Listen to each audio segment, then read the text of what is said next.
नमस्कार, मी अभिजित शालिग्रामीचे तुमच्या सगळ्यांचं स्वागत करतो तुमचा आवडता स्वास्थ्यविषयक कार्यक्रम ज्याचं नाव आहे हॅलो डॉक्टर, जिथे तुम्हाला मिळतात तुमच्या आरोग्यविषयक प्रश्नांची समाधानकारक उत्तरे। मित्रांनो, असे म्हणतात की सुंदरता ही बघणाऱ्याच्या दृष्टीमध्ये असते, म्हणजेच जगातील सर्व सुंदर गोष्टी ह्या बघणाऱ्याच्या दृष्टीवरती अवलंबून असतात। पण या दृष्टीच्या सुंदरतेचे काय? दृष्टीची सुंदरता ही सुद्धा अनेक गोष्टींवरती अवलंबून असते।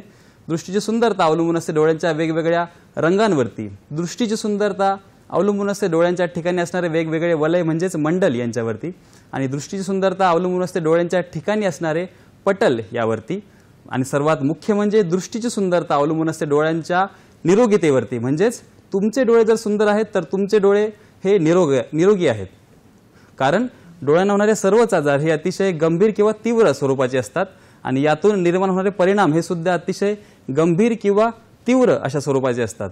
मुळातच चक्षु म्हणजे डोळे हे ज्ञानेंद्रिय पंचज्ञानेंद्रियापैकी एक प्रमुख ज्ञानेंद्रिय आहे, आणि त्यातूनच डोळ्यांच्या पटलांना होणारे आजार हे सुद्धा अत्यंत गंभीर स्वरूपाचे असतात, कारण त्यातून बाधा निर्माण होते ती दृष्टीला। मित्रांनो, तुम्ही ओळखलाच असेल आजचा विषय आहे डोळ्यांच्या पडद्यांना होणारे विकार व आयुर्वेद भाग 2। विषय तुम्ही तुमच्या टीव्ही स्क्रीनवर परत एकदा बघू शकता। विषय आहे डोळ्यांच्या पडद्यांचे विकार व आयुर्वेद। अर्थातच हा विषय साधा जरी वाटत असला तरी हा विषय अत्यंत गंभीर आहे आणि गरजेचे आहे या विषयावरती चर्चा होणे, आणि या चर्चेसाठी आपल्याला हवे एक तज्ञ व्यक्ती। म्हणून या विषयावरती चर्चा करण्यासाठी आपल्यासोबत आहेत वैद्य आबासाहेब गडदे सर। नमस्कार सर, मी सह्याद्री वाहिनी हॅलो डॉक्टरच्या संपूर्ण टीमतर्फे आपल्या या कार्यक्रमामध्ये मनापासून स्वागत करतो। तसे सर ह्या सर्वांना सुपरिचित व्यक्तिमत्व आहेच, तरी सुद्धा मी सरांचा थोडासा परिचय करून देतो। सर हे आयुर्वेदाचार्य व आयुर्वेद तज्ञ आहेतच, यासोबतच सर 17 वर्षापासून श्री विश्ववल्लभ आयुर्वेद चिकित्सालय येथे यशस्वीपणे आयुर्वेदिक चिकित्सा करत असतात। लहान मुलांचे विकार, स्त्रियांचे विकार, वंध्यत्व, वाताचे सर्व आजार, मेंदूचे विकार यासह अनेक आजारांच्या हजारो रुग्णांवर सर यशस्वी आयुर्वेदिक चिकित्सा अत्यंत प्रभावीपणे करता। यासोबतच सर्वात मुख्य म्हणजे डोळ्यांच्या सर्व दुर्धर विकाराची चिकित्सा करण्यामध्ये सरांचा विशेष अशा स्वरूपाचा हातखंडा आहे। श्री विश्ववल्लभ आयुर्वेद चिकित्सालय, सिंहगड रोड, धायरी फाटा, पुणे येथे सर प्रामुख्याने चिकित्सा करतात। पण यासोबतच सदाशिवपेठ पुणे, यासोबतच शिवसेना भवन, दादर मुंबई, ठाणे, नाशिक, सांगली, सोलापूर, नांदेड, नागपूर व छत्रपती संभाजीनगर येथे सुद्धा सर आपली आयुर्वेदिक सेवा ही करत असतात। सर, आपण मागील भागामध्ये अशी माहिती घेतली होती की डोळ्यांना येणारे सूज याचे लक्षणे बघितली होती, तर डोळ्यांना येणारे सूज याची अजून काय लक्षणे तुम्ही सांगाल? मुळात काय, मागच्या भागात जो आपण विषय पडद्यांचे विकार याची सुरुवात केली होती, त्याचे वेगवेगळे विकार आहेत मागे मी सांगून ठेवलेत। परत एकदा प्रेक्षकांसाठी मी रिपीट करतो। पडद्याला वारंवार येणारी सूज आहे, पडदा निखळणं त्याला रेटिनल डिटॅचमेंट म्हणतात। रेटिनल ब्लिडिंग आहे म्हणजे पडद्यावरती रक्तस्राव होतो। पडद्याला छिद्र पडतं त्याला मॅक्युलर होल म्हणतात। म्हातारपणामुळे जी झीज होते, जशी सांध्यांची होते तशीच पडद्याची झीज व्हायला लागते, त्याला रेटिनल म्हणजे एज रिलेटेड मॅक्युलर डिजनरेशन म्हणतात। रेटिनायटिस पिगमेंटोजा म्हणजे रातांधळेपणा, अशी वेगवेगळी विकार आहेत। ही कॉमन आढळणारी विकार आहेत। त्याच्या सुरुवात आपण मागच्या भागात केली होती। मागच्या भागात मोगम आपण पडद्याच्या येणाऱ्या सुजेबद्दल बोलत होतो। मुळात काय, पडद्याची सूज येते कशामुळं आणि ती वारंवार का येते? मागच्या भागात जे आपण सांगितलं की मूळ कारणावरती, मूळ कारण काय आहे याच्यावरती आयुर्वेद फोकस करतो। आधुनिक आणि आयुर्वेद शास्त्रातला मूळ जो डिफरन्स आहे तो हा की आधुनिक शास्त्र काय दिसतंय त्याच्यावर ट्रीटमेंट करतं आणि आयुर्वेद हे का दिसतं ह्याच्यावर ट्रीटमेंट का, हा बेसिक फरक आहे। त्यामुळे समूळ ट्रीटमेंट ही आयुर्वेद चिकित्सेने जी केली जाते किंवा आयुर्वेद शास्त्राच्या अनुषंगानं एखाद्या विकाराची जी समूळ चिकित्सा होण्याचं कारण त्याचं मूळ कारणच काय, त्या विकाराचं मूळ कारण काढून टाकलं जातं। जसं आरोपी म्हणजे लहान मुलांची प्रीमॅच्युरिटी जे असेल तर त्यांची पडद्याची डेव्हलपमेंट होत नाही किंवा ह्या संदर्भात मी मागच्या भागात बोललो होतो। तसं पडद्याच्या सुजेच्या बाबतीत साधं आम्लपित्ताचा जरी विकार असेल, म्हणजे जिरलेला आम्लपित्त सांगतोय, म्हणजे लोकांना हे माहिती आहे प्रमेय आहे, म्हणजे मधुमेह आहे, हायपरटेन्शन आहे, थायरॉइड आहे, हे विकार असताना बऱ्याच वेळेला पडद्याला सूज येऊ शकते आणि त्याच्यात ते सांगूनही ठेवले म्हणजे व्हायटल ऑर्गनवरती ह्या विकारांमध्ये परिणाम होतो। पण आम्लपित्ताच्या विकारात पडदा खराब होतो किंवा आम्लपित्ताच्या विकारात पडद्याला सूज येते हे लोकांना माहितीच नाही। म्हणजे आम्लपित्ताचे पेशंट असे आहेत, माझ्याकडे येणाऱ्या रुग्णांपैकी 100 रुग्ण जर मी रेटिनल इडिमाचे म्हणजे पडद्याला येणाऱ्या सुजेचे बघितले, त्याच्यातले 40 हा रेशो जवळपास मधुमेहाच्या रुग्णांच्या बाबतीत येतो आणि 40% हा रेशो हा जवळपास आम्लपित्ताच्या विकारांमध्ये येतो। म्हणजे इतका मोठा परिणाम आम्लपित्ताचा आहे. हे सांगण्याचं कारण का? कारण बऱ्याचदा आज ज्या वेळेला म्हणजे पडद्याला सूज आली हे लोकांना कळतं कसं, तर दिसणं कमी होतं, डोळ्याला थणक लागायला लागते, अस्पष्ट दिसायला लोक ज्यावेळेला डोळ्याच्या डॉक्टरकडे जातात, नंबर बघितलेला असतो त्यात काय फरक दिसत नाही, म्हणजे ज्यावेळेस स्कॅनिंग केलं जातं त्यावेळेला लक्षात येतं की पडद्याला सूज आली. मग त्याची ट्रीटमेंट इंजेक्शन स्वरूपात आहे, म्हणजे त्याला आधुनिक शास्त्रात वेगळी ट्रीटमेंट नाही, त्याला इंजेक्शन दिलं जातं, तात्पुरत्या स्वरूपात सूज कमी येते, परत सूज आली की परत इंजेक्शन, आणि या चक्रव्यूहात माणूस अडकतो. मुळात आधुनिक शास्त्राची चिकित्सा चुकीची आहे असं आपण अजिबात म्हणत नाही, कारण त्या शास्त्रात ती चिकित्सा आहे, सूज आली की इंजेक्शन, ह्याच्या व्यतिरिक्त सुजेसाठी ट्रीटमेंट नाही. पण सूज आली इंजेक्शन घेतलं तर ती कायमस्वरूपी सूज जाते का? नाही जात. ह्याचं कारण का? कारण मूळ कारण हे आम्लपित्त आहे. मग आम्लपित्ताच्या पेशंटमध्ये मुळात पडद्याला सूज वारंवार काय येते, तर तुम्ही ऐकलं असेल किंवा बघतोय आपण नित्य प्रॅक्टिसमध्ये, आम्लपित्ताचे पेशंट आले, आपण मला केस हिस्ट्री आहे, मला संधिवाताचा पेशंट आला असेल आणि त्याची हिस्ट्री घेताना मला कळालं सपोज ह्याला आम्लपित्त आहे. ज्यावेळी मी आम्लपित्ताचे प्रश्न विचारतोय आणि आपण त्याला औषध देऊ म्हटलं की पेशंट लगेच अंगावर झुरळ पडल्यासारखं, नको नको मला त्याची ट्रीटमेंट करायची गरज नाही, मी घरच्या घरी त्याला मॅनेज करतो, मला फक्त संधिवाताची ट्रीटमेंट करा, मला त्वचा विकाराची ट्रीटमेंट करा, मला डोळ्याची ट्रीटमेंट करा. त्यांच्या हे गावीच नाही आहे. मुळात हे आम्लपित्तामुळे संधिवात होऊ शकतो, सांध्यांना सूज येऊ शकते, सांध्यांना वेदना होऊ शकतात, त्वचा विकार होऊ शकतात, डोळ्यांचे विकार होऊ शकतात, केसांचे विकार होऊ शकतात, हे एका आम्लपित्तानं होतं. मग आपण त्यांना समजवायला लागल्यानंतर लक्षात येतं, आणि मग त्यांच्या दिनचर्या ज्यावेळी विचारतो त्यावेळेला त्यांच्या लक्षात येते की त्यांच्या जेवणाच्या वेळा अनियमित आहेत, झोपण्याच्या वेळा अनियमित आहेत, आणि काही महाभाग असे करतात की मध्यरात्री जर पित्ताचा त्रास व्हायला की थंड दूध पी किंवा सकाळी रोज पाणी पिऊन उलट्या कर. आयुर्वेदात तुम्हाला डॉक्टर माहिती असेल की वमन म्हणून एक प्रोसेस सांगून ठेवली, ती खूप मोठी शोधन चिकित्सा आहे. म्हणजे जवळच्या मार्गातून शरीरात साठलेल्या दोषां जे आहे ते बाहेर काढून टाकणं, ही शोधन चिकित्सा आहे. मग ती वमन असेल, विरेचन असेल, बस्ती, ह्या कन्सेप्ट सांगून ठेवले. ती करायची एक विविक्षित पद्धत आहे. म्हणजे स्नेहन व्हायला पाहिजे, तेलानं अंगाला मसाज व्हायला पाहिजे, पोटात स्नेह गेला पाहिजे, मग स्वेदन व्हायला पाहिजे, आणि असं 7-8 दिवस केल्यानंतर एक दिवस स्नेह विश्राम होऊन मग 9व्या दिवशी ओकारी आहेत. ही एक कन्सेप्ट आहे. ते शाखागत झालेले दोष म्हणजे शरीरात फाकलेले दोष कोठ्यात आणणं, मग ते मऊ पडणं, त्यासाठी मसाज करणं, मग ते कोठ्यात आणून मग ते बाहेर काढण्यासाठी तुम्ही काढा देऊन मग ते बाहेर काढणं, आणि काय हे न बघता, ह्याचा शास्त्राचा विचार न करता कोठ्यात आलेलं पित्त, त्याचा जळजळ, मळमळ संबंधित लक्षणं दिसत आहेत म्हणून लोक रोजच्या रोज पाणी पिऊन ओकाऱ्या काढतात, आणि मग ह्याचा परिणाम भविष्यात तुमच्या पडद्यावरती दिसायला लागतो. किती साधी गोष्ट आहे. आणि मग ह्याच्यात ह्या केसेसमध्ये ज्यावेळेला पडद्याची सूज वारंवार आहे, एक डोळा गेलाय, दुसऱ्याला सूज यायला, असे पेशंट आले अगदी 2-3-4 महिन्यात ज्या वेळेला आपण त्यांना आम्लपित्ताची चिकित्सा करतो, मुळात रेटिनल इडिमा हा साध्य असाध्य हा विषयच नाही. म्हणजे आधुनिक शास्त्रात तो साध्य आहे की असाध्य, आयुर्वेदात तो साध्य आहे की असाध्य हा विषय नाही. मुळात त्याचं कारण काय आहे, आणि ते जे कारण आहे ते जर साध्यत्वाकडे आहे किंवा ते साध्य करता येण्यासारखं आहे, ते टाळता येण्यासारखं आहे, आणि तो मूळ विकार बरा करता येणार असेल तर त्यातून उत्पन्न कोणताही विकार असेल तर तो आपल्याला बरा करता येतो. मग आम्लपित्तातनं वारंवार येणारी जर सूज असेल तर ज्यावेळी आपण 3-4-6 महिने ज्यावेळी XYZ आपण ट्रीटमेंट करतो कालावधीसाठी, जे आजार किती जुना आहे त्याच्यावरती डिपेंड आहे, ज्यावेळी त्याची ट्रीटमेंट करायला लागतो त्यावेळी तो आम्लपित्तही बरा व्हायला लागतो, त्याचे शरीरात इतर जे दुष्परिणाम तयार झालेले आहेत तेही कमी करायला लागतो, आणि हा विकार आपल्याला कायमचा बरा करता येतो. म्हणजे साध्या आम्लपित्तातनं जर पडद्याला सूज येत असेल तर वेळीच त्याची ट्रीटमेंट करणं गरजेचं आहे. आम्लपित्तानंतर वातरक्त नावाचा एक विकार आहे. वातरक्त म्हणजे सांध्यांचा विकार. सांध्यांचे वेगवेगळे विकार आहेत. संधिवात आहे, आमवात आहे आणि वातरक्त. संधिवात म्हणजे नुसत्याच सांध्यांच्या वेदना व्हायला लागतात. आमवात म्हणजे सांध्यांना सूज येते, कधी हा सांधा दुखतो तर दुसरा कधी तो सांधा दुखतो, आलटून पालटून सांधे दुखत असतात, त्याला संचारी वेदना म्हणतात. आणि वातरक्त म्हणजे ज्याच्यामध्ये ह्या आमवाताची पुढची अवस्था, ज्याच्यामध्ये हातापायाचे बोट किंवा हात पाय वाकडे व्हायला लागतात वेदना होऊन, याला वातरक्त म्हणतो. मुळात हा ज्यावेळेला वातरक्तासारखी सिम्पटम शरीरात दिसायला लागतात, ॲलोपॅथीत ह्याला अनालॉगस कोणता विकार सांगता येईल, युरिक ऍसिड गाऊट किंवा युरिक ऍसिड लेवल रेज व्हायला लागतात. ह्याची जी ट्रीटमेंट आहे त्यांची तात्पुरती पेन किलर किंवा तो विकार तात्पुरता शमन करायची चिकित्सा आहे, मूळ विकार बरा होत नाही. कोणताही विकार, मी दरवेळेला हे सांगत असतो, तुम्ही अन्न खाताय तर पोषक भाग होऊन शरीराचं पोषण हे होणार आहे, पण अन्न खाताय म्हणजे सगळेच्या सगळं पोषक भाग नाही ना तयार होत, त्याचा मळ मूत्र हे तयार होणार आहे ना. म्हणजे तुम्ही अगदी खारीक खोबरं बदाम काजू पिस्ता खा, म्हणजे हे चांगले ड्रायफ्रुट्स खाल्ले, चांगलं खाल्ले म्हणून मळ तयार नाही होणार असं नाही होणार. शरीराला पाहिजे तेवढं शरीर तयार करून पोषक भाग घेणार आहे, आणि जे नको आहे ते शरीर फेकून देणार आहे. तसं शरीरात काहीही टाकलं तर त्याचा बाय प्रोडक्ट तयार होणार. म्हणजे तो एक तर रस, रक्त, मांस, मेद, अस्थि, मज्जा, शुक्र ह्या 7 धातूमध्ये कन्वर्ट होईल चांगल्या पद्धतीनं, किंवा त्याचे काही विकृत भाग तयार होईल. आता तुम्ही काय खाता त्याच्यावर डिपेंड आहे. म्हणजे सपोज आपण मिरची खातो, हिरवी मिरची खाल्ली, गुददा हे सिम्पटम दिसणार आहे. म्हणजे शौचाच्या जागी तुम्हाला जळजळ होणं हे क्रमप्राप्त आहे. सततचं तुमचं जागरण व्हायला, तोंड तुम्हाला येणं साहजिक आहे, कारण रक्तातल्या पित्ताचा उद्रेक व्हायला लागतो. म्हणजे सांगायचा मुद्दा, तुम्ही जर चांगलं खाल्लं तर तुमचा वात पित्त कफ हे चांगलं तयार होईल.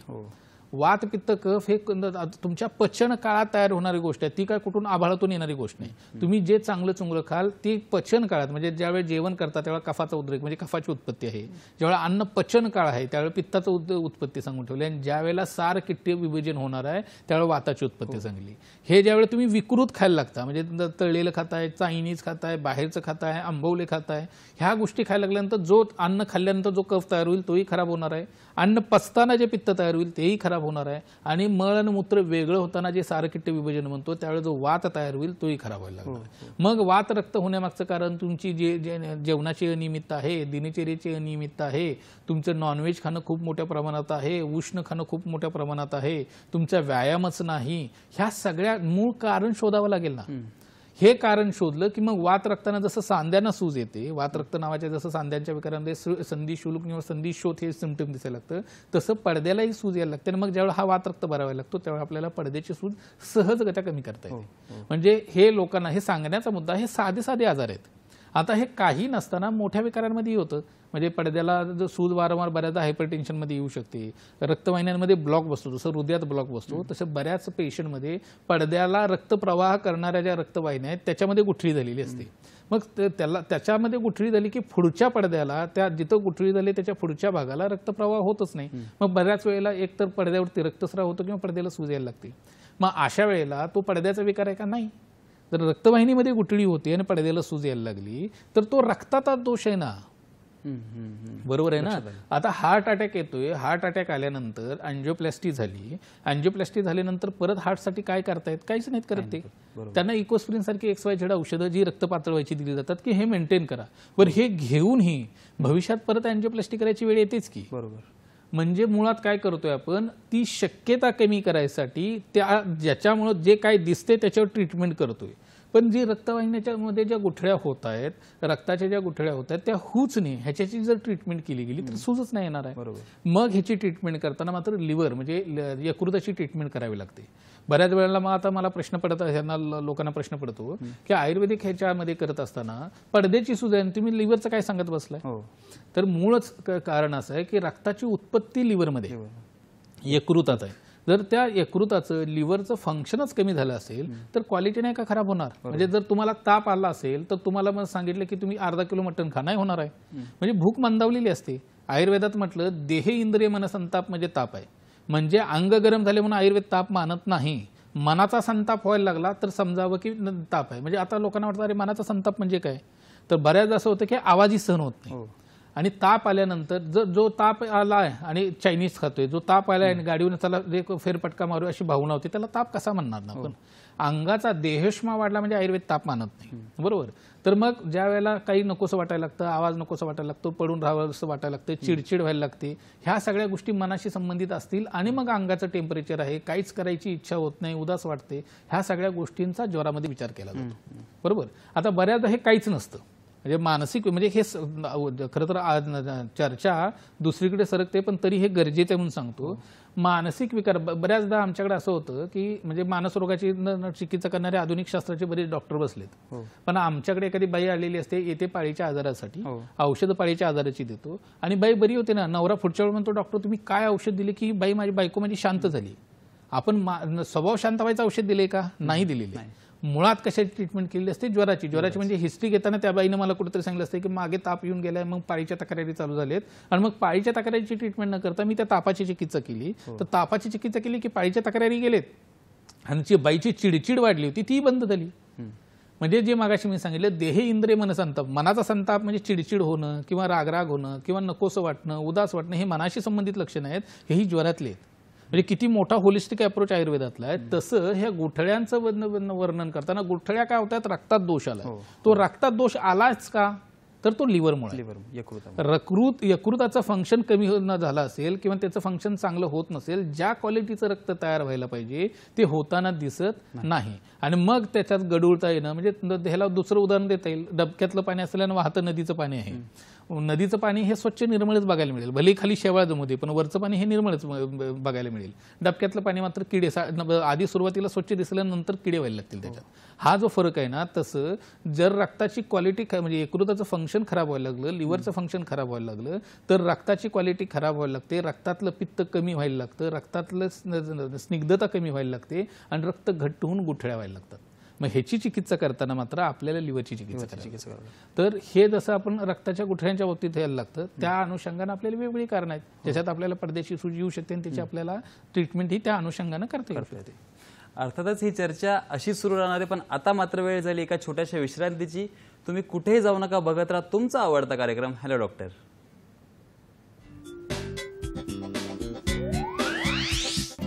डोळ्यांच्या पडद्याचे विकार आणि आयुर्वेद भाग 2. श्री विश्ववल्लभ आयुर्वेदीय चिकित्सालय व पंचकर्म केंद्र, मुख्य शाखा धायरी फाटा, सिंहगड रोड, पुणे.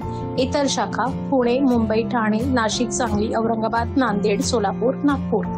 दूरध्वनी क्रमांक 9881719392 तसेच 9822526199 आणि 8007466161. Website www.vishwavallabhayurved.com.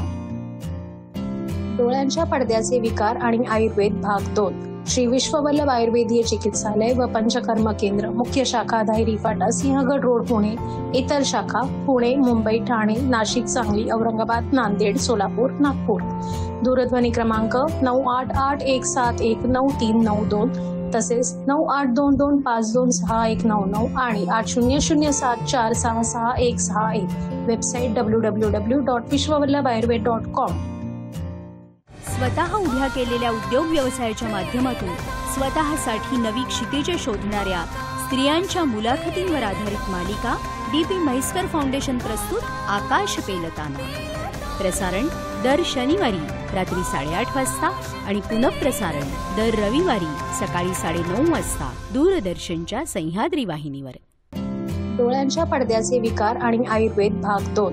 श्री विश्ववल्लभ आयुर्वेदीय चिकित्सालय व पंचकर्म केंद्र, मुख्य शाखा धायरी फाटा, सिंहगड रोड, पुणे. इतर शाखा पुणे, मुंबई, ठाणे, नाशिक, सांगली, औरंगाबाद, नांदेड, सोलापूर, नागपूर. दूरध्वनी क्रमांक 9881719392 तसेच 9822526199 आणि 8007466161. Website www.vishwavallabhayurved.com.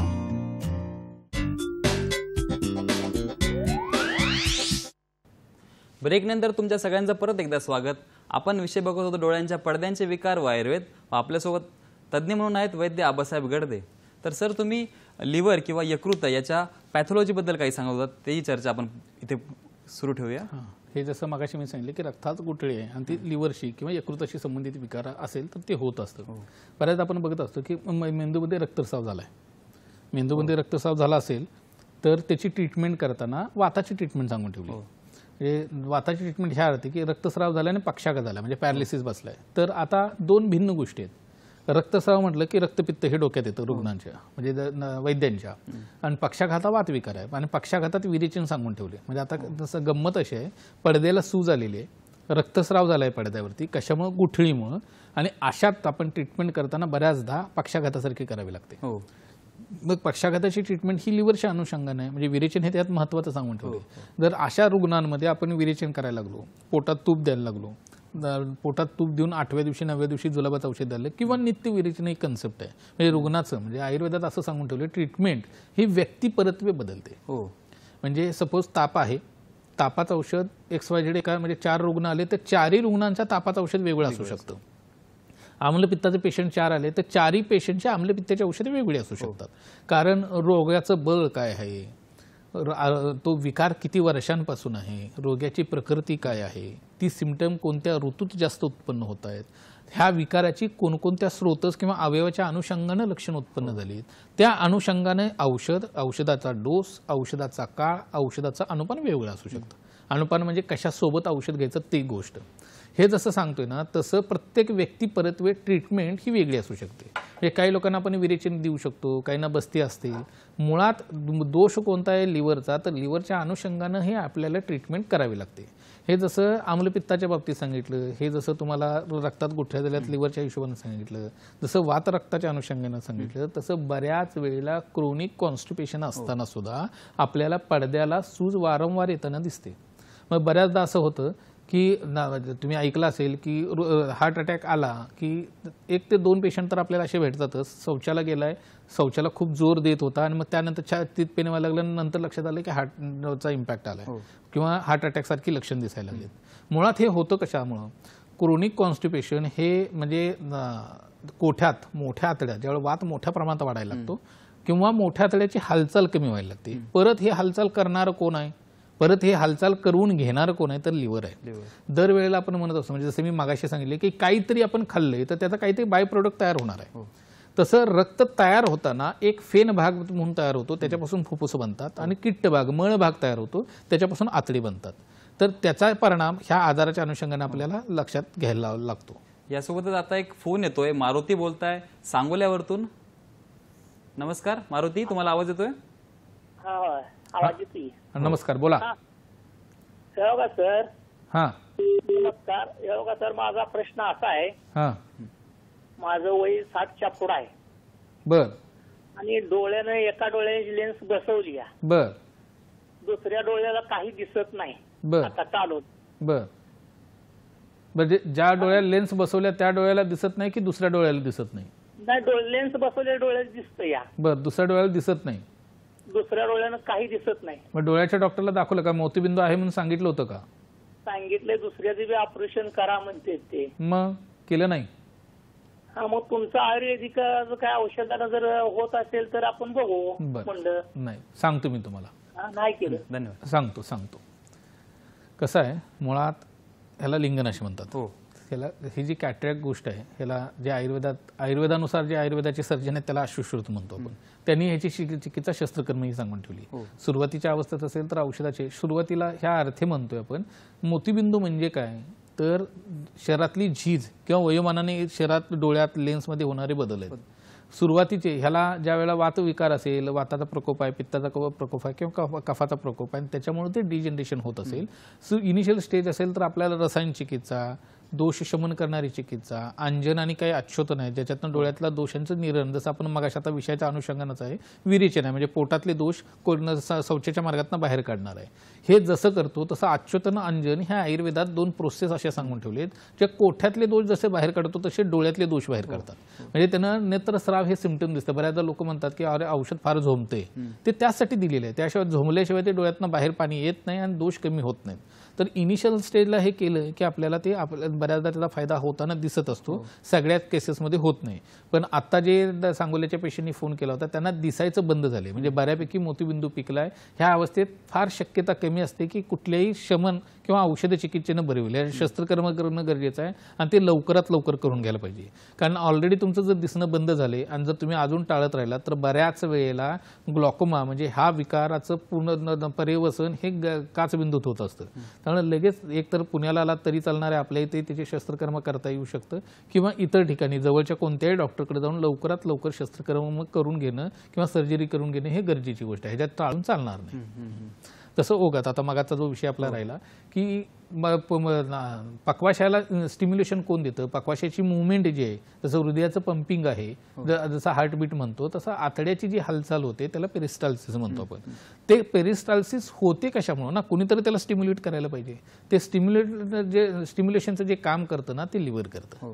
जर तुम्हाला मलावरोधाची किंवा मल किंवा मूत्राची म्हणजे शौचाची किंवा मूत्रवेगाचं धारण करायची सवय असेल, तुम्ही सतत म्हणजे कामात असाल आणि शौचाला आले आणि तुम्ही जात नसाल, लघवीला आले आणि तुम्ही जात नसाल, किंवा तुमचं पोट साफ व्हायची बऱ्याच वर्षांपासून म्हणजे एक वेळच्या म्हणजे 2 वेळचं जेवण करणं 24 तासात आणि 1 वेळ शौचालय जाणं हे नॉर्मल आहे, पण तुम्ही जातच नसाल त्याला किंवा मग 7, 8, 10 वेळा जावं लागत असेल तर याचा अर्थ तुमच्या पोटाची भट्टी बिघडलेली आहे. लगेच कुठल्या तर वैद्यकीकडून जाऊन ट्रीटमेंट करणं गरजेचं. आणि हे नाही झालं, वर्षानुवर्ष तुम्ही त्याच गोष्टी करत राहिलात तर ते शरीर आहे सुरुवातीला सिम्पटम दाखवतं, नंतर क्रोनिक किंवा अगदी सिव्हिअर मलावस्तंभाची लक्षणं दिसायला लागतात आणि त्याचं पर्यवसन म्हणजे सांध्यांवरती होऊ शकतं, त्वचा विकाराच्या अनुषंगानं होऊ शकतं, तोंड येणं हे होऊ शकतं आणि त्याच पद्धतीनं पडद्यालाही सूज येऊ शकते.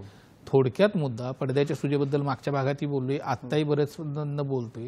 मुद्दा असा आहे, तुम्हाला मलावस्तंभ असो, तुम्हाला आम्लपित्त असो, तुम्हाला वातरक्त असो, तुम्हाला TB होऊन गेलेला असो, तुम्हाला कोणत्याही रक्ताचे विकार असू देत, तुम्हाला लिव्हरशी संबंधित आजारपण असू देत, कोणताही विकार शरीरात आहे त्याचे दुष्परिणाम शरीरात वेगवेगळ्या पद्धतीने होतात. तसंच त्याचा पडद्यावरती परिणाम होऊन पडद्याला सूज येते. योग्य वेळेला योग्य वैद्याच्या सल्ल्यानं नाडी परीक्षण करून जर ट्रीटमेंट केली गेली तर पडद्याला वारंवार सूज येऊन जो पडदा खराब होतो ह्याच मी भाषेत सांगतो. याचं कारण असं, आधुनिक शास्त्राची जी चिकित्सा आहे त्याची मी दरवेळेला त्याला एक उदाहरण देत असतो की व्होल्टेज कमी जास्त झालं, एकदम व्होल्टेज आलं की बल्ब उडतो. बरोबर. तर तसं एकदम प्रेशर वाढले, एकदम डोळ्याचे सूज वाढले आणि पडदा फाटलाय किंवा एकदम सूज येऊन पडदा डिटॅच झाला आणि त्यानं दिसणं बंद होते, हे टाळण्यासाठी आधुनिक शास्त्राचे आपण इंजेक्शन घेतले की आपल्याला आजचं मरण उद्या ढकलतोय. म्हणजे थोडक्यात आज डोळा जातोय त्याच्याऐवजी 2 वर्ष 3 वर्ष 4 वर्ष तो सूज वारंवार येऊन नंतर खराबच होतो. त्याच्याऐवजी हे मूळ कारण शोधण्यासाठी तुम्ही वैद्यांचा सल्ला घेतलात, जवळच्या वैद्यांना दाखवलं तर मूळ निदान करता येईल, मूळ कारण शोधून काढता येईल आणि त्या अनुषंगाने जर ट्रीटमेंट केली तर भविष्यातलं आपलं अंधत्व टाळता येऊ शकतं. एवढं साधं सोपं आहे. जरी तो विकार मोठा असला तरी योग्य वेळेला जर ट्रीटमेंट केली गेली, योग्य निदान चांगल्या पद्धतीचं झालं तर त्याची चिकित्सा खूप चांगल्या पद्धतीने, मग ती चिकित्सा करताना वेगवेगळ्या पद्धतीने आपल्याला पंचकर्म करता येतात, पोटातली औषधं आहेत. त्यामुळे त्याचा फक्त योग्य वेळी सल्ला घेणं आणि ट्रीटमेंट करणं गरजेची गोष्ट आहे. बरोबर. अर्थातच अतिशय उत्तम तुम्ही डोळ्यांच्या पडद्यावर सूज अतिशय विश्लेषक स्वरूपात सांगितली. या पुढे जाऊन मला तुम्हाला असा प्रश्न विचारायचा आहे की डोळ्यांचा पडदा फाटणं ही लक्षणं, या लक्षणाने पीडित रुग्ण बरेचदा असतात, तर डोळ्यांचा पडदा फाटणं याबद्दल तुम्ही काय सांगाल? खरं कसं आहे, नेमकं ह्या सुजेच्या अनुषंगानेच तो विषय येतोय. जसं मी आता विषय तो संपवताना जे सांगितलं की पडदा फाटतो म्हणजे काय होतं, पडद्याला सूज आली, पडद्याचे वेगवेगळे 10 लेयर्स आहेत रेटिनाचे, त्याच्यामध्ये पाणी ज्यावेळेस साठायला लागतं त्यावेळेस सूजे स्वरूपात ती सूज दिसायला लागते. ती एका मर्यादेपेक्षा जास्त साठायला लागली की पडदा फाटणार आहे. हा पहिला मुद्दा. अजून कशामुळे पडदा फाटू शकतो? मार लागल्यामुळे पडदा फाटू शकतो आणि वेगवेगळी कारणे आहेत. थोडक्यात लक्षण काय दिसतं तर आत पाणी साठतं, पडद्याच्या वेगळ्या लेअरमध्ये ती सूज येते आणि त्याच्या प्रेशर एक क्षमता संपली की म्हणजे आता एखादा रबर घेतला किंवा फुगा घेतला, फुगात किती हवा भरली तर नाही भरता येणार ना, त्याची कॅपॅसिटी ठरली. तर तसं पडद्याची कॅपॅसिटी ती सूज एका कॅपॅसिटीपेक्षा जास्त वाढायला लागली की नंतर पडदा फाटतो. आणि मग त्याची ट्रीटमेंट जी केली जाते त्या ट्रीटमेंटमध्ये बऱ्याचदा गॅस किंवा ऑइल थेरपी ही आधुनिक शास्त्रानुसार केली जाते. मग त्याच्यातलं आतलं जे ओरिजिनल व्हिट्रस जेली जी आहे ती काढली जाते आणि मग त्याची ट्रीटमेंट गॅस आणि ऑइलने केली जाते. ओके. यानंतर आपल्याला एक फोन येतोय, आदित्यजी बोलताय बदलापूरवरून. नमस्कार आदित्य, तुम्हाला आवाज येतोय? हा, येतोय. नमस्कार, बोला. हा, मला असा प्रश्न विचारायचा होता हा, की डोळ्यांची बस्ती केल्यावरती डोळ्यांवरती पडद्यावरील जे विकार झालेले असतात ते दूर होऊ शकतात का? काय परत प्रश्न विचारा. डोळ्यांची बस्ती घेतल्यावर हा, डोळ्यांवरील विकार दूर होऊ शकतात का असं विचारायचं होतं. सांगतो. खरंच खूप चांगला पण सुंदर प्रश्न विचारलाय. ह्याचं कारण असं आहे की ह्यांचाच नाही आहे बरं का, म्हणजे कॉमन आयुर्वेदिक वैद्यांची ही कन्सेप्ट आहे. नेत्रबस्ती म्हणजे तर्पण. हे तर्पण करावं का सगळ्यांच्या बाबतीत? तर्पण ही बृहन चिकित्सा आहे. म्हणजे तुम्हाला ज्यांना आयुर्वेद माहीत आहे त्यांना साम निराम लंगन ह्या बेसिक गोष्टी माहिती असतात. म्हणजे उदाहरण द्यायचं झालं तर तापानं फणफणतोय माणूस आणि त्याला डिंकाचे लाडू आणि पौष्टिक लाडू देऊ का आपण? तर त्याला आपण काय सांगू, लंगन कर बाबा, नको खाऊस, मुगाची खिचडी घे, जरा खणखणीत भूक लागू दे मग खा. तर तसं तर्पण करताना आयुर्वेदात तर्पण करायच्या अगोदर देहशुद्धी सांगून ठेवली आहे. म्हणजे जे मागापासून आपण सांगतोय तिथं चालू परत, म्हणजे वमन विरेचन बस्ती. मग कफाचे विकार आहेत तर वमन, पित्ताचे विकार आहेत तर विरेचन, वाताचे विकार आहेत तर बस्ती. त्यानंतर शिरशुद्धी सांगून ठेवलेली आहे. म्हणजे देहशुद्धी करायची आहे अगोदर, देहातले दोष काढून टाकायचे आहेत, त्यानंतर शिरशुद्धी म्हणजे गळ्याच्या वरचे विकार जे आहेत, मेंदूतले दोष आहेत, डोळ्यातले दोष आहेत, कानातले दोष आहेत, नाकातले दोष आहेत, तोंडाशी संबंधित दोष आहेत, हे वेगवेगळ्या पद्धतीने वेगवेगळ्या प्रोसिजर आयुर्वेदात सांगून ठेवले. त्याने ती शुद्धी करायची आहे.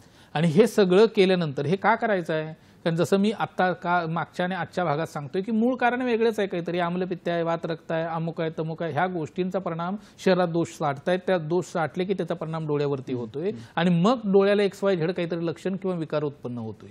तर त्याची ट्रीटमेंट करायच्या अगोदर ते मूळ दोष तर काढले पाहिजेत. जे मूळ दोष कोठ्यात येतो, कोठ्यातनं काढलाय, पित्ताचा येतो, पित्ताचा काढलाय, कफाचा येतो, कफाचा काढलाय, आणि त्यानंतर मग तो कुठं परिणाम झालाय, गळ्याच्या वरती म्हणजे कान, डोळा, नाक, तोंड याच्यावरती परिणाम झालाय. तर तिथली दोष शरीरशुद्धी म्हणजे शिरशुद्धी करून घेतली आणि मग हे सगळं काढून टाकल्यानंतर, डोळ्यातल्या दोष गेल्यानंतर मग त्या अवयवाला बळ द्यायची प्रोसेस म्हणजे तर्पण किंवा नेत्रबस्ती. म्हणजे उठसूट उठल्यानं नेत्रबस्ती घेतली असं नाही चालत आणि असं करूही नाही आणि कोणता वैद्य करणारही नाही. पण नवीन वैद्यांची ही बऱ्याचदा असं पंचायत होऊन बसते की तर्पण म्हणजे काय होतं, तर्पण म्हणजे डोळ्याची ट्रीटमेंट असं पकडून कोणताही रुग्ण आला, कोणत्याही डोळ्याच्या विकाराचा रुग्ण आला की तर्पण अगोदर केलं जातं. ते अतिशय चुकीची गोष्ट आहे.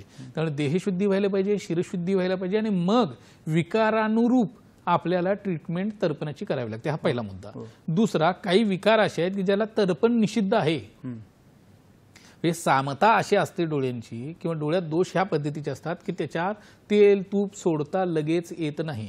एका ठराविक विकसित ट्रीटमेंट नंतरच करता यायला लागतं. ह्या सगळ्याचा विचार करून मग नेत्रबस्ती करावी की मग त्याचा फायदा आपल्याला नक्की घेता येतो. बरोबर बरोबर. अर्थातच ही चर्चा अशी सुरू राहणार आहे, पण आता मात्र वेळ झाली एका छोट्याशा विश्रांतीची. तुम्ही कुठे जाऊ नका, बघत राहा तुमचा आवडता कार्यक्रम हॅलो डॉक्टर.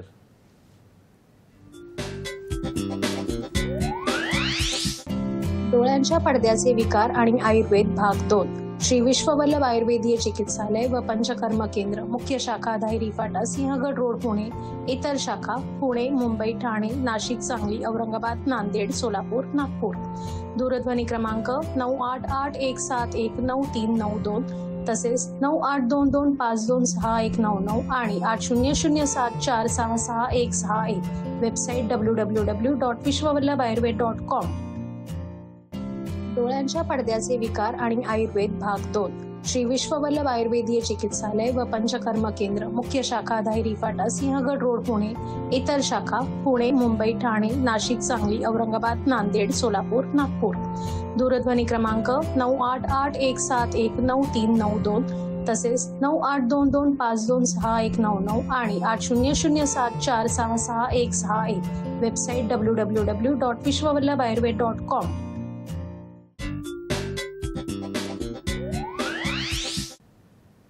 ब्रेकनंतर तुमच्या सगळ्यांचं परत एकदा स्वागत.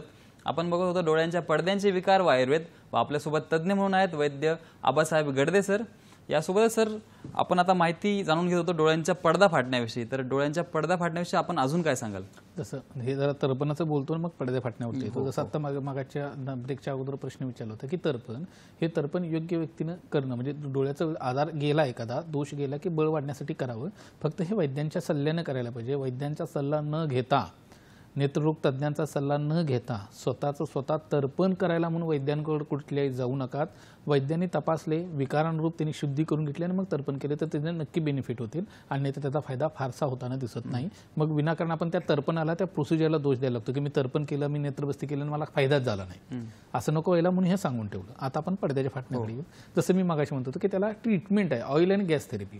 म्हणजे त्यात काय केलं झालं, पडदा निखळला तर पडदा डोळ्याच्या आत म्हणजे नारळात कसं पाणी असतं तसं डोळ्याच्या आत वेगवेगळ्या पद्धतीची पाणी आहेत. 3 पद्धतीची पाणी आहेत. एक आश्रू येतात ते, दुसरं ॲक्वेस ह्युमर म्हणून एक आहे जे डोळ्यातली घाण सगळी ड्रेन आउट करते आणि त्याच्यामुळेच ते जर ब्लॉक झालं तर डोळ्याचं प्रेशर वाढतं आणि त्याला काच म्हणतो. तिसरं विट्रे जेली म्हणून आहे. एक पूर्ण बॅगमध्ये पॅक केलं जातं. खोबऱ्यात नारळात कसं पाणी असतं तसं आतमध्ये डोळ्याचं एक पाणी आहे जे डोळ्याचं प्रेशर मेंटेन करतं, पडद्याचं पोषण करतं, लेन्सचं प्रेशर मेंटेन करतं. ह्या सगळ्या गोष्टीला पोषक आणि सपोर्टिव्ह राहतं. ज्यावेळेला पडदा फाटतो त्यावेळेला ही जी नॅचरल जेली आहे ती काढली जाते आणि तिथं गॅस किंवा ऑइल भरला जातो. मग बऱ्याचदा ह्याच्यात असं होतं, ऑइल आणि गॅस भरला की जो पडदा निखळला आहे, जो पडदा फाटलाय तो ऍक्च्युअली टेक्निकली तो अटॅच होतो पण दृष्टी येईलच असं नाही. बरोबर. ह्याचं कारण असं, पडद्याचे 10 लेयर आहेत. जर ते वेगवेगळे जर सुट्टे झालेत की त्यांचं जे फंक्शनिंग आहे ते हॅम्पर झालेलं असतं. परत ते जुळवून येणं, परत त्या पेशी रिॲक्टिव्ह करणं आणि परत पडद्याचं फंक्शनिंग ॲज इट इज होणं फार दुर्मिळ असायची गोष्ट आहे. मग आपण ती सर्जरी करतो की नाही, बऱ्याचदा करणं भाग आहे किंवा क्रमप्राप्त होतं, कारण डोळा वाचवणं महत्त्वाचं आहे, नाहीतर तो सुकायला लागतो किंवा डोळ्याचे वेगळे विकार मागे लागायला लागतात, सततचे काही ना काही त्रास होत असतो. मग आयुर्वेदात त्याची ट्रीटमेंट आहे का, किंवा आयुर्वेदात त्याचा विचार काय केला जातो? मुळात त्याच्यासाठी आपल्याला एक उदाहरण देता येईल. आपल्याला फ्रॅक्चर झाले किंवा अस्थिभग्न म्हणतो, आपल्याला हे माहिती आहे की हाडं सांधून येण्यासाठी, मी हे फार जबाबदारीनं सांगतोय, हाडं सांधून येण्यासाठी जगात फक्त आयुर्वेदात औषध आहे. बाकी कोणत्याही डॉक्टरकडे, कोणत्याही आयुर्वेद सोडून कोणत्याही पॅथीत हाडं सांधून येण्यासाठी औषधं नसतात. मग ते काय असतं नेमकं? हाडं सांधून यायला तुम्ही काही न औषध घेता नुसतं प्लॅस्टर जरी केलं तर ते हाडं सांधून येतं. पण मग जे आपण ट्रीटमेंट करतो, मग कॅल्शियम घेतो, व्हिटॅमिन डी घेतो, पेन किलर घेतो, पेन किलर घेतलं म्हणून मग परत पित्ताची गोळी घेतो, हे जे आहे हे ती फ्रॅक्चर झाल्यामुळे होणारे जे त्रास आहेत ते त्रास घालवण्याची ट्रीटमेंट आहे, हाडं सांधून येण्याची ट्रीटमेंट नाही. बरोबर. मग हाडं सांधून येतात कशानं? अहो, तो तुमचा शरीराचा नॅचरल भाग आहे, शरीरच करतं ते. मग हे कोण भरून आणतं? तर ते रक्त भरून आणतं. आपण HB, लोह हे रक्तातले घटक भाग म्हणतच असतो की नाही, आहे की नाही? तर तसं हाडं एकदा जर फ्रॅक्चर झाले, अस्थिभग्न झालाय, फ्रॅक्चर झाल्यानंतर ज्यावेळेला आपण प्लॅस्टर लावतो, हाडं व्यवस्थित ज्याच्या पोझिशनला ठेवून प्लॅस्टर करतो आणि ते 21 दिवस, 42 दिवस, 30 दिवस जे काही डॉक्टरच्या सल्ल्याने आपण प्लॅस्टर ठेवतो त्यानंतर काढतो, त्यानंतर तुमचं हाडं सांधून आलेलं असतं. ते सांधून आणणं, ते नवीन फॉर्मेशन करणं हे रक्ताचं काम आहे. आयुर्वेदात रक्त म्हणजे जीवन आहे, जीवन म्हणजे हेच नवीन पेशी तयार करणं, हे काम फक्त रक्ताचं. रस रक्त मांस मिळत असते माझ्या शुक्रानं म्हणजे बाळ तयार होईल, बच्चू तयार होईल, पिढी आपला वंश पुढे चालेल, पण रक्त तयार करणं हे काम फक्त रक्ताचंच आहे. तर शरीरातल्या पेशी तयार करणं काम हे फक्त रक्ताचंच आहे. आणि हे रक्त जे आहे, ह्या रक्ताची दुरुस्ती करणं हे फक्त आयुर्वेदात शक्य आहे. आता ज्यावेळेला पडदा फाटलाय आणि ज्यावेळेला आपण ऑइल किंवा गॅस आतमध्ये भरतोय, पडदा तो चिकटवलाय व्यवस्थित आणि तरी फंक्शनिंग होत नाही. कारण का? कारण मुळात तो डिटॅच का झाला? तिथं पाणी XYZ सूज आली आणि त्याच्यामुळे तो डिटॅच झालाय. ज्यावेळेला ते फंक्शनिंग कमी होतं त्यावेळेला ते दुरुस्त करण्यासाठी तिथला रक्ताचा प्रवाह वाढवणं हे अतिशय गरजेची आणि मोठी जबाबदारी आहे. आणि नुसता रक्ताचा प्रवाह वाढवून चालत नाही, ते चांगल्या रक्ताचा प्रवाह वाढवायला लागेल. म्हणजे डिटॅचमेंट असेल आपल्याला तर नुसतीच रक्ताचा प्रवाह न करता आधी बाबा त्या रक्ताशी संबंधित काही विकार आहेत का, मग रक्ताशी संबंधित काही विकार आहेत म्हणजे तो मधुमेह असेल तरी होऊ शकतं, रक्तदाब आहे तरी होऊ शकतं, त्वचा विकार आहे तरी होऊ शकतं, आम्लपित्त आहे तरी होऊ शकतं. म्हणजे जसं मागच्या वेळेस सुजीची कारण सांगितली, अशी अनंत कारणं आहेत ज्याच्यामुळे, किंवा विरुद्ध आहार आहे, दूध फळं खाणारे लोक आहेत, दूध मांस घेणारी लोक आहेत, म्हणजे विचित्र खाणारे म्हणजे दूध आणि मिठाचे पदार्थ एकत्र सेवन करणारी लोक आहेत. अशा लोकांना म्हणजे मधुमेहाचे पेशंट तुम्ही बघितलं तर मला सांगतात आम्ही डॉक्टर फक्त 2च बिस्किट आणि चहा घेतो, आणि हे वर्षानुवर्षे करणारे आहेत. वर्षानुवर्ष जर तुमची शुगर नॉर्मल आहे, तुमचा HbA1c नॉर्मल आहे, तरी तुम्हाला पडद्याचा विकार होतोय, तरी तुम्हाला डोळ्याचा विकार होतोय, तरी तुम्हाला हृदयाचा विकार होतोय, तरी किडनीचा विकार होतोय, म्हणजे काहीतरी चुकतंय ना. हे त्या रुग्णाच्या आणि त्या रुग्णाची ट्रीटमेंट करणाऱ्या डॉक्टरच्याही लक्षात येत नाही. ह्याचं कारण तुम्ही फक्त व्हॅल्यू सप्रेस करताय, त्या व्हॅल्यू कमी करताय, त्या मूळ विकार जाईसाठीची ज्या गोष्टी करायला पाहिजे त्या होतच नाहीत. मग सततचं रक्तदृष्टी करणारे हेतुसेवन व्हायला लागलं. हेतुसेवन म्हणजे गोष्टी, या आहार, निद्रा, ब्रह्मचर्यातल्या काही गोष्टी आहेत ज्या सततच्या चुकीच्या पद्धतीने होत राहिल्या तर रक्त खराब व्हायला लागतं, रक्ताची क्वालिटी खराब व्हायला लागते, आणि मग पडद्यासारखी सूज आल्यासारखी विकार आले की नंतर त्याचं परिवर्तन अंधत्वात व्हायला लागतं. बरोबर. मग मला सूज कमी करण्यासाठी तर ट्रीटमेंट करावीच लागते. लिव्हरवरती ट्रीटमेंट करणं, पर्यायीने रक्त दुरुस्त करणं हे एका बाजूला करून मग डोळ्याची ट्रीटमेंट करावी लागते. ज्यावेळेला रक्ताची क्वालिटी सुधारते, पडद्याचा चांगला छान रक्तप्रवाह सुधारायला लागलाय, तर सूज तर एका बाजूला कमी झालेली असते, पण मग ते बाइंडर जो आहे, तो बाइंडिंग आहे ते खूप छान पद्धतीने करता येतं, आणि मग जी पडद्यावरती इमेज तयार व्हायला लागते ती इमेज छान पास व्हायला लागते आणि व्हिजनमध्ये इम्प्रूव्हमेंट व्हायला लागतं. सांगताना जसं मी 2-3 मिनिटात एकदम वर्णन करताना लोकांना ऐकायला छान वाटतं, इतक्या पटकन ती होणारी गोष्ट नाही. त्याला वेळ द्यायला लागतो, निदानचं परफेक्ट करायला लागतं आणि योग्य चिकित्सा करायला लागते. हे जर केलं तर आपल्याला रेटिनल डिटॅचमेंट सारख्या मोठ्या विकाराती आयुर्वेदात आणि माध्यमातून खूप चांगल्या पद्धतीने चिकित्सा करता येते. फक्त योग्य वेळी योग्य निदान करून योग्य वैद्यांच्या सल्ल्यानं ट्रीटमेंट करणं गरजेची गोष्ट आहे. अर्थातच पडद्यांच्या विकाराची ही चर्चा यापुढे अशी सुरू राहणार आहे, पण आता मात्र वेळ झाली एक छोटीशी विश्रांती घ्यायची. तुम्ही कुठे जाऊ नका, बघत राहा तुमचा आवडता कार्यक्रम हॅलो डॉक्टर.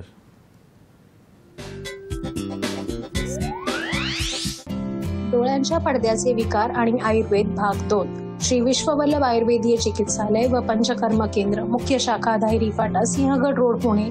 इतर शाखा पुणे, मुंबई, ठाणे, नाशिक, सांगली, औरंगाबाद, नांदेड, सोलापूर, नागपूर. दूरध्वनी क्रमांक 9881719392 तसेच 9822526199 आणि 8007466161. Website www.vishwavallabhayurved.com. डोळ्यांच्या पडद्याचे विकार आणि आयुर्वेद भाग 2. श्री विश्ववल्लभ आयुर्वेदीय चिकित्सालय व पंचकर्म केंद्र, मुख्य शाखा धायरी फाटा, सिंहगड रोड, पुणे. इतर शाखा पुणे, मुंबई, ठाणे, नाशिक, सांगली, औरंगाबाद, नांदेड, सोलापूर, नागपूर. दूरध्वनी क्रमांक 9881719392 तसेच 9822526199 आणि 8007466161. Website www.vishwavallabhayurved.com.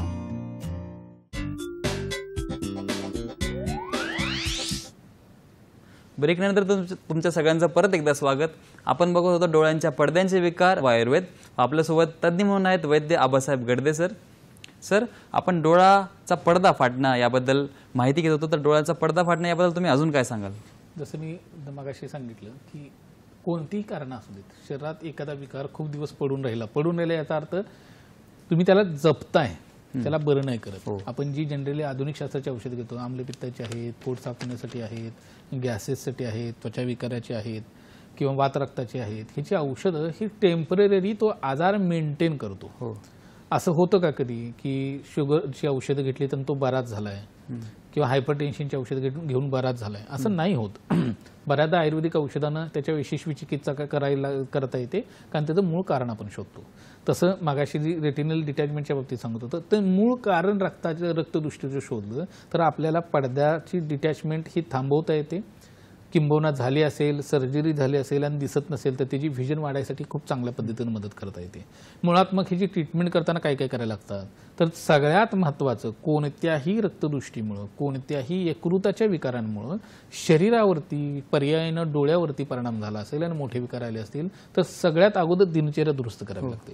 म्हणजे उठणं, झोपणं, दुपारचं झोपणं, जेवणाच्या वेळा, जेवणाचे पदार्थ आणि ह्या सगळ्या गोष्टीची ज्यावेळेला व्यवस्थापन करायला लागतो त्यावेळेला रक्तदृष्टी ज्याच्यामुळे मुळात काय, ज्याच्यातनं विकार आलाय तोच जर पार्ट आपण बंद केला किंवा तोच जर दुरुस्त केला, जर चुकीच्या पद्धतीचा आहे ते पार्ट आपण दुरुस्त केले तर रक्तदृष्टी थांबवता येते. हा पहिला मुद्दा.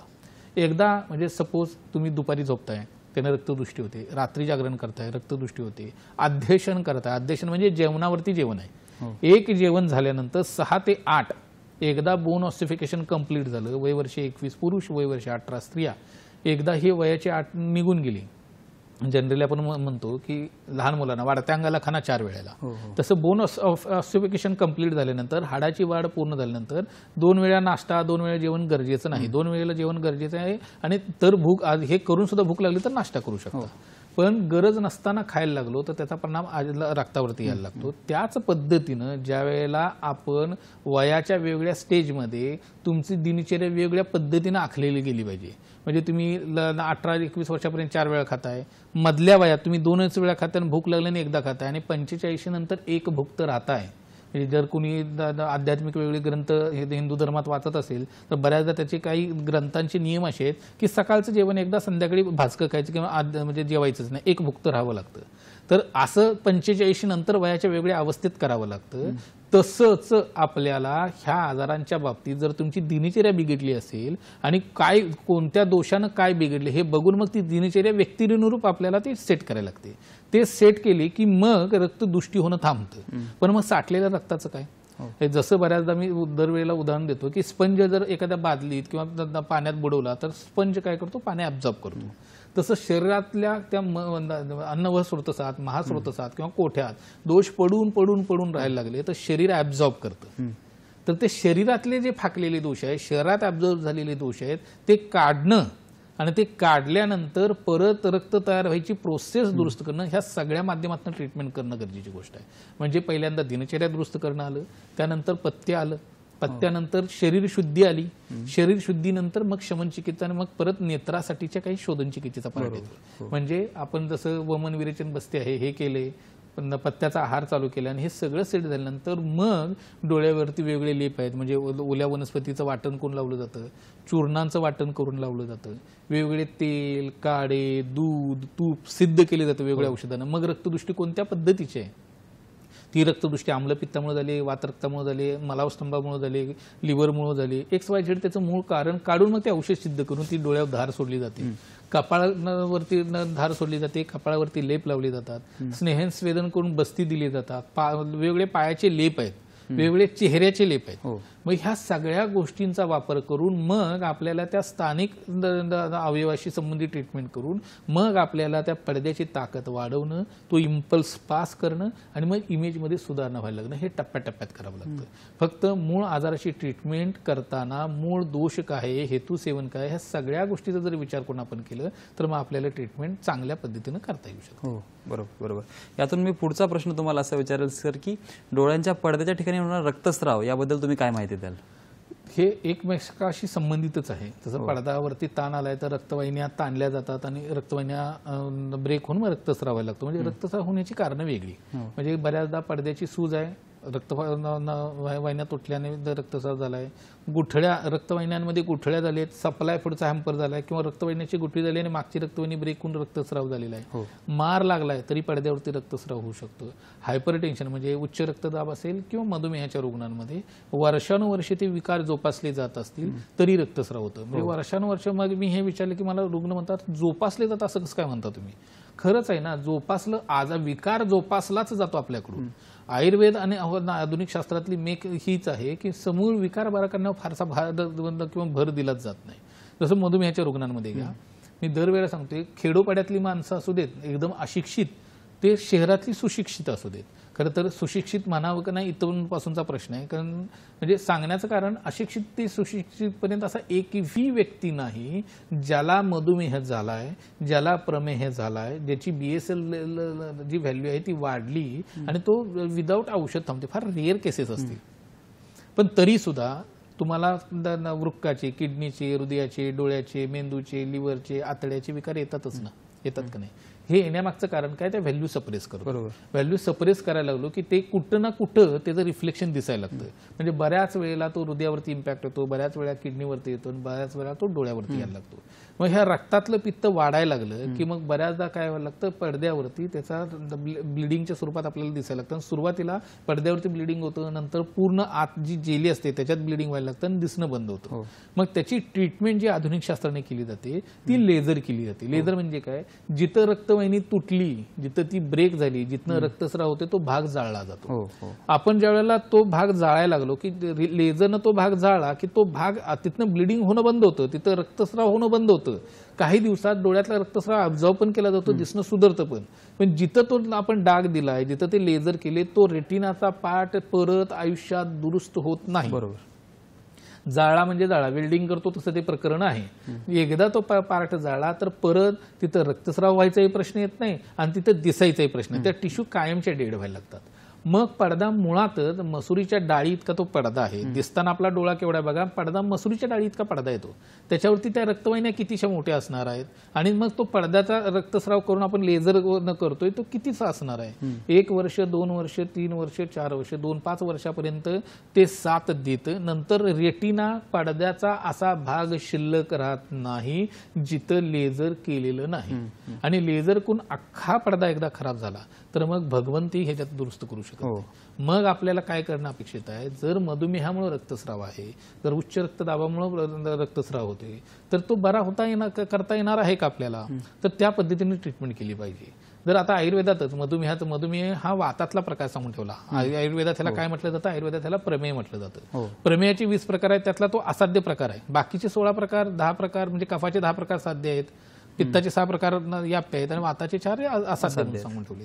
तर ते कुठला साध्यत्व आहे, साध्य आहे की असाध्य, ह्यानुसार जर ते साध्य जरी नसला तरी त्याचे दुष्परिणाम टाळता येणार आहेत का हे बघून जर चिकित्सा केली गेली तर त्याचा परिणाम आपल्याला कोणताही मोठा विकार आयुर्वेदाच्या माध्यमातून डोळ्यांच्या बाबतीत आपल्याला तो बरा करता येतो. फक्त योग्य वेळी योग्य निदान आणि योग्य चिकित्सा योग्य वैद्यांकडून करून घेणं हे गरजेचं आहे.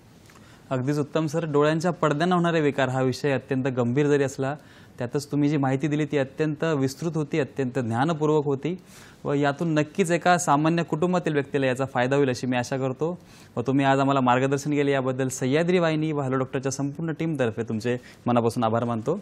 मित्रांनो, स्वस्थस्य स्वास्थ्य रक्षणम व आतुरस्य विकार प्रशमनम म्हणजेच स्वस्थ व्यक्तीच्या स्वास्थ्याचे रक्षण व रोगी म्हणजेच रुग्णाच्या रोगाचे हरण हे आयुर्वेदाचे एक प्रमुख उद्दिष्ट आहे. आणि याप्रमाणेच आज आपण डोळ्यांच्या पडद्यानं होणाऱ्या विकारांची माहिती तर घेतलीच, पण यासोबतच डोळ्यांच्या पडद्यांना होणाऱ्या विकारांची कारणे काय व कोणत्या व्याधीच्या कारण स्वरूप हे विकार उत्पन्न होता याची सुद्धा सखोल माहिती घेतली.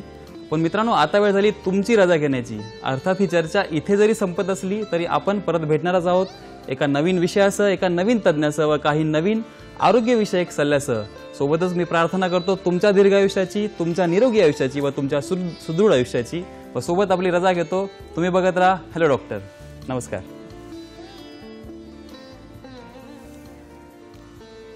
ठीक आहे सर.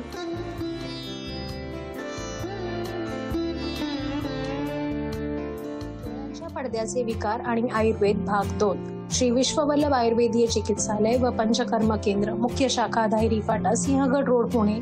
इतर शाखा पुणे, मुंबई, ठाणे, नाशिक, सांगली, औरंगाबाद, नांदेड, सोलापूर, नागपूर. दूरध्वनी क्रमांक 9881719392 तसेच 9822526199 आणि 8007466161. Website www.vishwavallabhayurved.com.